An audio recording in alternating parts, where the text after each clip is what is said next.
There are around 30,000 orchid species, but they all need similar maintenance, around 6 hours of bright, indoor shade a day, water but not too much, fertilizer once a month, a humid environment and regular pruning.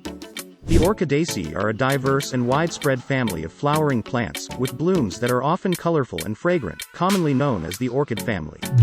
Along with the Asteraceae, they are one of the two largest families of flowering plants.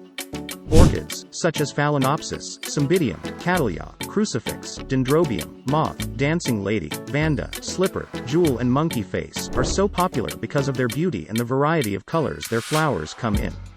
What makes them difficult to care for is that beginners tend to overwater them. When it comes to watering an orchid, the golden rule is to ensure the plant is not constantly sitting in water so that it causes the roots to rot. So, let's see what are 4 steps to take care of orchids. 1.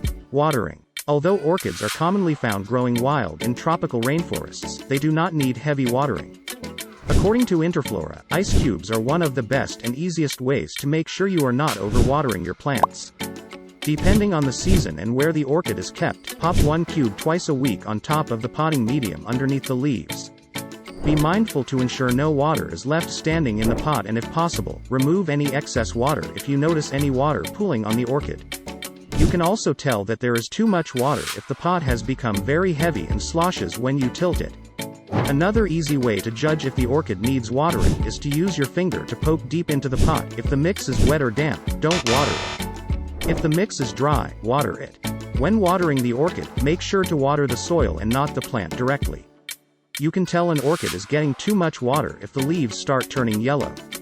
2. Humidity. You can provide humidity to the area around the orchid by either spritzing only the leaves with a mist of water a few times or by setting the plant on top of a dish filled with moist or wet gravel.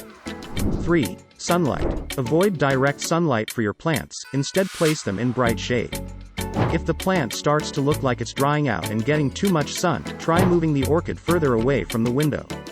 4. Pruning. After the flowers drop from the orchid, you have 3 choices: leave the flower spike or stem intact, cut it back to a node, or remove it entirely. Remove the flower spike entirely by clipping it off at the base of the plant.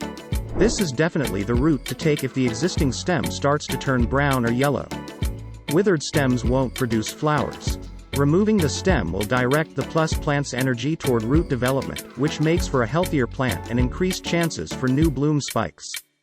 Thank you for watching, and please subscribe for more videos.